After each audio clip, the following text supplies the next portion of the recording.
What's up, Nuggy Gang? It's your boy, Nuggy D.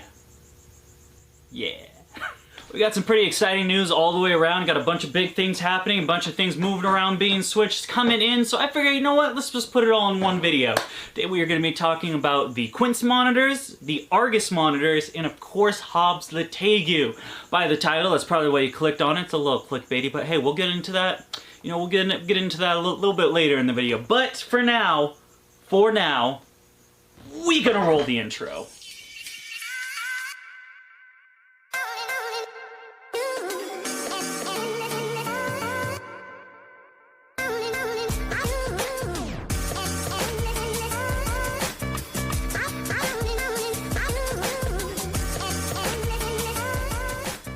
First up, we are going to be talking about the Quince monitor. Of course, he is doing great. Two things have been going on with him.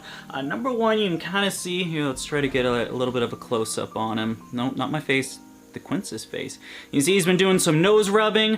We have some screen right here that you can't get through, but he's obviously been rubbing his nose. I actually noticed it was bleeding, so we sealed that up after that, and we put a little bit of stuff on it. Looks to be clearing up a lot better.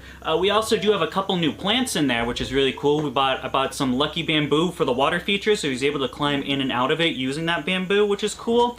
And then I added some, well, I'm not sure what this is, but it's a plant, I know that much. The funny thing is, when you're looking at this plant, I mean, this thing looks dense as fuck. You can see moving around my fingers, like, I can't get in there. Somehow, he knows how to get in there. I don't know how he does it, but he wedges himself in between those vines. Actually, that's how I just got him out. I've had to pull him out from under the plant. That's pretty much his favorite hiding spot. I mean, it's a great hiding spot, that is for sure. At one point when I didn't realize he could do that, because I'm thinking this thing's way too dense, he can't hide in there, thought I lost him. Then I dug around in a plant and I felt him move, and I was like, oh, found him. We've been working with the Quince monitor for a little bit now, trying to get him to tame down a little bit. As you can see, he is a lot better than what he used to be. Some of my older clips, you know, he would really run around trying to keep up with him, make sure he doesn't run off. He's getting a little better. He's still a little flighty, and he might still, you can see he's stressed out, not tongue flicking or anything like that. His tail is slightly curled. But so he'll probably be trying to dart here, probably within the time this video ends, so he'll try to get away. But for right now, he's doing a lot better.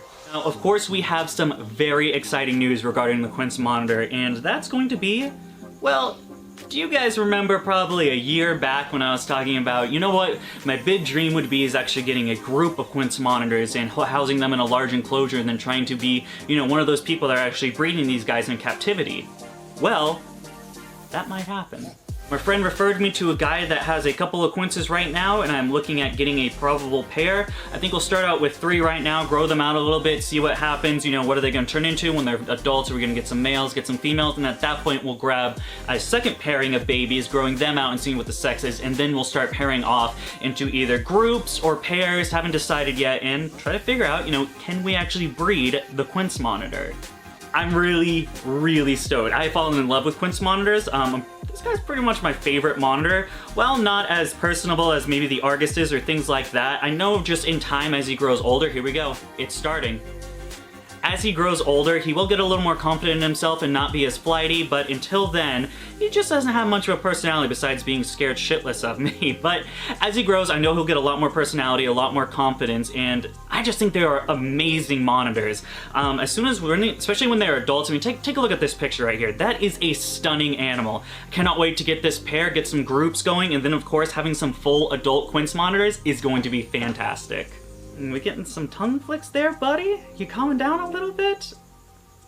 It's fucking awesome, man. I'm pretty stoked right now. I don't handle him too much. I'll handle him for the videos, but him calming down and just trying to doing that explore motion, you know, trying to tongue flick, taking in information. I got some butterflies right now, man. I'm pretty stoked about that. It's awesome seeing the progress that I had. That's pretty much the best thing about owning monitors is, in fact, you're seeing the progress of them from becoming these super flighty little dudes to someone that just wants to hang out and crawl around. Fucking awesome, man. But this isn't the only exciting news. I don't know when those Quince monitors will come. If you are a Patreon member, you'll be able to know exactly when they come. I'm still working out the details on what I need, what the pairs are going to look like. They are not high yellows. This will be my only high yellow male until I can find a new one, or my whole high yellow Quince in total. The others are just going to be normal Quince monitors, but even with that, they are beautiful, and I'm just super excited to get a bunch of Quince monitors, man. I think these guys are incredible. Alright, so while we got this guy on his good side, I think I'm gonna put him up, make sure this is just a positive interaction. I don't want him to get spooked and then put him back and get that negative thing. Him just being this amazing and this positive with just handling is really cool, and I don't want to ruin it. So we're gonna be moving on up to the building.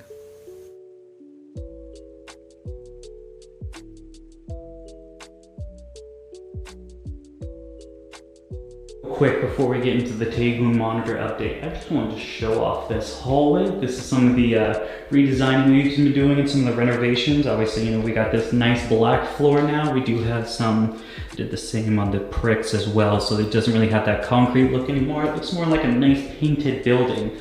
We just went over the walls with some gray, and then of course the floors with some concrete paint. We are going to be doing this to the front, the other side of this door. However, just not able to do it right now due to the New England weather. It's already getting down to about the 40s in here, so unfortunately we're going to hold off on those renovations until spring.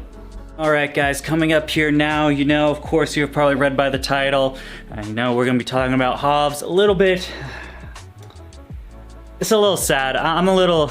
It's always hard saying goodbye, so Tegu, that they're around for so long, yet you just always have to say goodbye to them. When they go into bromation, oh, I got you. You thought I was getting married to my Tegu? Fuck that, I love that dude. Let's check him out. Real shit though, this Tegu was down for 3 days. Like, just in the dirt for 3 days straight.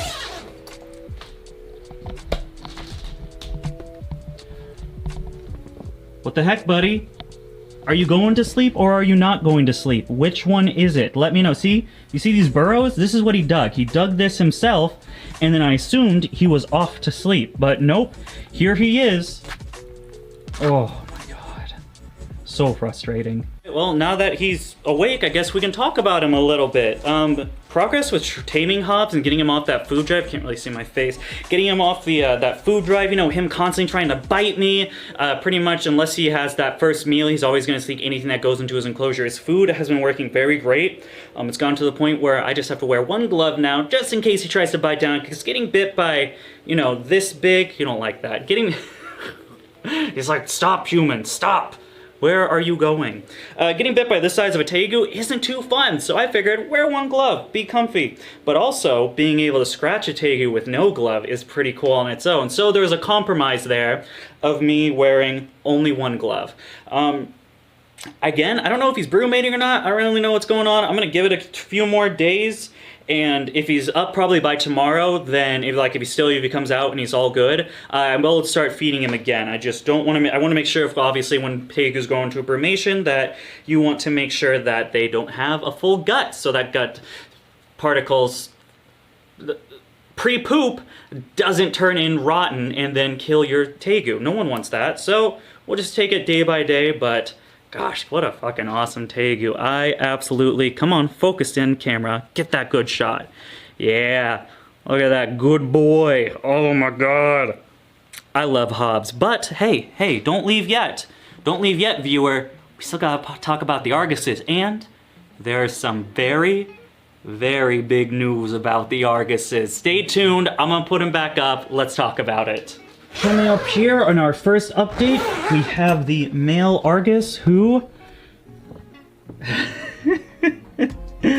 I love it when they do that. Obviously, we moved the male Argus over to this enclosure. Before he was in that one, that was a little too small for him. However, I just wanted to see, it's kind of like a mini quarantine enclosure. And then at this point, I felt comfortable enough to move him. So he's in I think this one is a 5 foot by 32 by 32 inch setup. Of course, this is just going to be an intermediate setup until we can get that full. I believe I'm going to make it into a 12 by 6 by 8. So it's going to be a lot of room for them. The pair's obviously going to go in there, but here's this little dude. Argus stuff, is what it is. He's still a little stressed in his new enclosure. I just tried to put my hand in here and he freaked out. So the male's still stressed out. Obviously, this is a new setup. I have learned that the Argus's favorite things to do is to dig behind the bamboo and hide in there. You wanna see the camera? It's okay, little buddy. Yeah, it's okay. Female's a lot better, has been a lot better with the taming process. He is still a little unsure and just a little timid, but female's obviously a lot more headstrong. She is pretty great. But obviously, male's doing fantastic. You can see they're already getting bigger. I mean, he seems like he's almost doubled his size when I first got him. He's been doing awesome. They've been eating great for me, but of course, we have some exciting news about them, and we are going to be talking about that right now. Alright, she's a little crabby because she just took a big ass dump right where the spotlight is. I was wondering why I walked in this room, it smelled like death. That's because it was a giant monitor shit. Female poops a lot. Actually, today she pooped right there, over there, and then right here. Multiple poops. That one was the biggest, and of course, it's on a hot spot that gets over 130 degrees, so it smells real lovely over here, guys. So what is this big monitor news? Well, here's the thing. I have noticed through this time of hanging out with her that she has been digging some holes. You can't see it very well on the camera, but there are some holes over there, one behind that water, and then some holes over here as well. So this female might be test digging, which is something that's very interesting to me. I always thought that she was going to be too young. I was going to try to pair them at around 2 years of age, but if she's already starting to do this, and after talking to some people again, they've actually been known that monitors can lay eggs at as young as 7 months. So she's almost, I believe she's just over a year old. So she's old enough to start producing eggs. So with that being said, and her doing this test digging and things like that, I'm definitely going to start setting her up to try to cycle her, and we are going to be introducing her with the male. I want to see how well that goes, if they get along, if they don't get along, what's going to go on with them. And then of course we need to get some stuff here, and fingers crossed we can get her to the cycle, have the male in here with no problems, and then 2020 have some Argus monitor eggs. It's going to be some really exciting stuff. I did not think we were going to get Argus monitor eggs until 2021, but if I do everything right, I'm obviously talking to some people that have been doing this for a while, so hopefully she is not happy. She's got that tail cocked and ready to hit me with it. Hopefully, you know, with some advice from some really good people, we can get some Argus monitor eggs in 2020, which means Argus monitors babies at the end of 2020. Obviously, Argus monitors and really most monitor eggs take a while to hatch, usually somewhere around 6 months. But ever since that date, I haven't been able to do it again. So we're gonna try to attempt it. She's not very happy. She's already backing up. The camera's probably making her a lot more nervous. Oh, come on, sweetie. We can do this.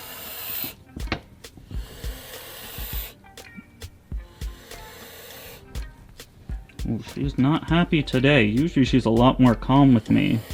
Camera's being, you know, not even gonna try it. It is not. Yeah, she's got that tail ready to hit me. I guess she's just in a little bit of a crabby mood. That's okay. Not too big of a deal, but real exciting stuff, guys. I think that's all the updates. We got to see some cool monitors and some cool Tegus, and we got to see that Argus, the male tripod, which was pretty cool. Alright, ladies and germs, that is going to wrap it up for today. So, let me know in the comment section, what was your... Oh my god, I almost fell. What was your favorite part? Was it the Quince monitor, the fact that we are going to be getting some more Quince monitor adults, well, babies that I'm going to grow into adults, and then possibly try to breed them at the very least. I need to get in contact with some people that are breeding some of those Indonesian monitors, or the Indonesian monitors, and then maybe they can give me some pointers, maybe they won't. Either way, I'm gonna try it. We're gonna get a shot. We're gonna have a nice group. I'm thinking of having a group of at least 6 or 7 Quinces to get the project going. That's gonna be my main thing, because then I have a surplus of males and females I can pair in different places, maybe have a grouping going of, 1 to 3 or something like that, to where maybe we can figure this stuff out. There's gonna be a lot to play with. Obviously it's gonna be a massive setup, but it's a big investment for a reward that is not, what's the word? For a reward that isn't, hang on. It's a big investment for a reward that is not, I had the word. I swear to God, I had the word. Hang on, brain power. What's Jimmy Neutron's thing? Oh, it is a high investment for a reward that is not guaranteed. Boom, guaranteed, we did it, hell yeah. It's not certain if I can get these Quinces to breed or not. However, I really fall in love with the species, and it's something I really want to be known for. So if I'm one of the dudes in America that are able to successfully get them to breed and have babies, that's also not it's also a huge rep boost for DBCB Exotics, but not only that, I just want to produce some fucking Quince babies, man. That's like, that would be my whole thing. I would love to produce some Quince monitor babies. Hey, maybe you're stoked about this art. Oh my God, my arm, this camera's so heavy. Maybe you're stoked about the Argus pairing. We're gonna get some monitor babies, hopefully in 2020. That is super rad. Of course, the video is gonna be coming out as soon as I pair them and introduce them, trying to do a supervised thing, making sure, are they gonna get along? Are they gonna fight? What's gonna happen? Obviously, the gloves will be in hand because those monitor fights can get rough really quick, so I think that's it. That is all I wanted to say. If you liked the video, please feel free to give us a thumbs up. If you want to see some more of my animals or my breeding projects, you can follow me on Facebook, Instagram, DBCB Exotics. We're also on TikTok. Like some cool merch designs like these 3 over here. You can find them at Teespring right down there in the description, where we also have Patreon. Patreon.com/gbcvexotics, where you get up-to-date information on all the breeding projects I'm doing, the animals coming in, like the Quince monitors. You want to see those Quince monitors and that Argus pairing? You can find it. You can find it early access for as low as $1 a month. It's all pretty cool. There's a bunch of tiers for a bunch of different folks. Starts as low as $1 a month. I think I already said that. Is there anything else I wanted to say? I hope you guys enjoy this lush. If anyone's wondering, because I am doing renovations to this building, I will not be fucking with this because I have no idea how to cheaply do it. And I don't think it's worth my time, to be honest. It would be such a pain in the ass. Like, I do have one idea. I don't know. More to. If you join Patreon, you'll probably know what that idea is. That's all, folks. Looney Tunes.